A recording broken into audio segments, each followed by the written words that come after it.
You seen it before it happens, what you tell, like everything. Mm-hmm. It started with Mase. He didn't do the right thing. That's the one question I wanted to ask you. I'm a little bit too young to understand. Like I just was able to be like I was able to be like a teen. Like I watched Mase on Cam and everybody around him. wow, Like all the time. You heard? Like I was there the whole time, but shit I on was him. Cam's man. You heard? Cam and Mase were so-called best friends, grew up together, and R.I.P. Huddy. Like I was there for everything. That's one thing that people can't never say is that I wasn't there for every single thing. What was your problem with Mase? Like how did that all happen? Because that was Cam, man. Like you said, Cam enemies were my enemies. okay. Anybody Cam didn't like, I didn't like. And I already see how he was handled. You seen it before it happens, what you tell, like everything. Mm-hmm. It started with Mase. He didn't do the right. So there you go. So he think Mase didn't do the right thing with Cam, but looking at their podcast, they do it very, very well. They signed a deal last year, they make a lot of money, but I guess Jim Josie in the long standard terms, it might end poorly. I don't know. That's what I'm kind of finding what his words of Jim Jones talking about. But let's talk about it. So go ahead, Ronnie, man. What's your take? I don't know. I don't think it might not end poorly because they don't come together on a podcast, come out to look it look like very organic. That's why people go over to their podcast and people watch it. It seems like they have that, like they say, they used to be close growing up as teenagers. So I don't see no animosity towards them. I don't know. I could be wrong, but it seems like Jim Jones kind of like a little bit jealous. Look, Hakeem Shea. That's why it seems nice to me. I think he probably wanted to be part of the group right now because they're doing so well on the podcast, and he feel not being excluded because he was also really close with Cameron. So my thing is right now everything's going well. I never pray on another man's downfall. I would never do that, but it seemed like that's why it seemed like to me like Jim Jones is like jealous right now of their success. And to me, he don't need to be jealous of their success. To me, he should learn how can I join in the program? Like teach me something I know about podcasting so I can probably do it for myself.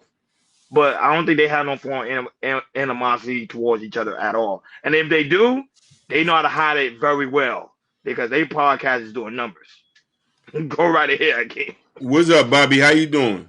Yeah, hey, Bobby. Shout out to Bobby, the lovely Bobby Brown that's also in the building. So I want to just, no disrespect to Jim Jones, I just want to correct some things. He said he didn't do nothing right. Mase was the reason Cam got a record deal with Undiaz and got his first record label out there. Mase took him to a person who wasn't going to keep him in a messed up contract. I don't know what it is. These two individuals know each other since they were kids. Cam was giving Mase sneakers because Mase didn't grow up in he didn't have a lot of money. Mase talks about this. When people get money, everybody else who's broke has a perception that they are supposed to do. And this was what Mase was trying to explain.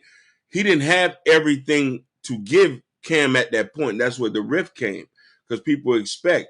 And they apologize. Mase and Cam know each other longer than Cam and Jimmy know each other. Brothers fight. Brothers have arguments. When you're talking about shitting on somebody, I'm confused. So, yes, I do think there's a little bit of jealousy and animosity. You say you think that people who've been knowing each other since they were 17 not going to get back together? They've been knowing each other since 17. Their families know each other. Mase still is hurting because he wasn't there at the most important point of Cam's life. Cam mama had passed away. You don't think they know? You don't think he wasn't in this lady house and them beefing and all that was just so he need to slow up a little bit. He need to slow up.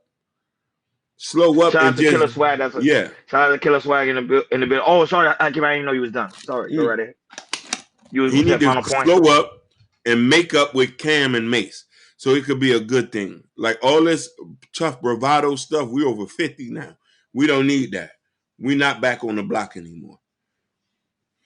Yeah, I feel you on that, Hakeem. It's just odd to me, like, you know, if you're gonna if you're gonna talk about Cam, Cam and Mase, you should be talking wonders about how successful they doing, because they got together, they put the money down, you know, they invest in good equipment, they invest into a studio. They got one of the best of the studios on any podcast I ever seen.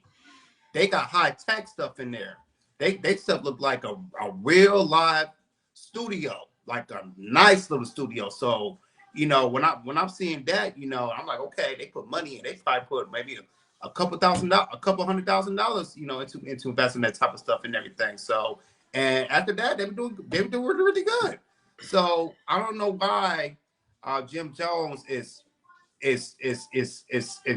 saying what he's saying, because it sounds being haterish. I would say it sounds like he hated.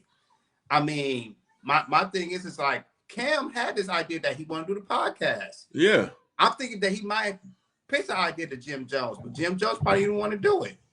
So Cam found somebody that was really want to do it. Mase bought in. Mase they got together, made a podcast. And they doing the thing. They're doing the thing. You know, they want to top sports podcast in the game right now. They up there. They're really, really up there. So yeah, I don't like what Jim Charles was trying to spew at. It just sounded like he wanted to hate on it. And my thing is, why not hate? I'm with you, Ronnie. Like, find a way, you know, learn from them and get your own podcast. Find somebody else that we get to all podcasts and talk about hip hop. But the problem is nobody gonna want to work with Jim Jones. That's the problem. Nobody like working with him. Right, and that's the thing. Like, you know, to me, he won't square away his pride, invest in the money. You know, find somebody to do a podcast where they talk about hip hop. You know, and you know which you're in the game, man. You have history in, but you know, to me, it's like, you know, you should be hating like that. You know, my thing is like, you know, if one of your boys, you know, you was at this set with Cam, who's doing something great, you should be talking about great things. We don't hear Joel Santana's talking about Cam like that, or Mase like that. You know, Joel's is silent. He just watching, you know, them do a beautiful day on the podcast. So yeah, I didn't like that from Jim Jones saying something like that. I didn't. Like, share, subscribe.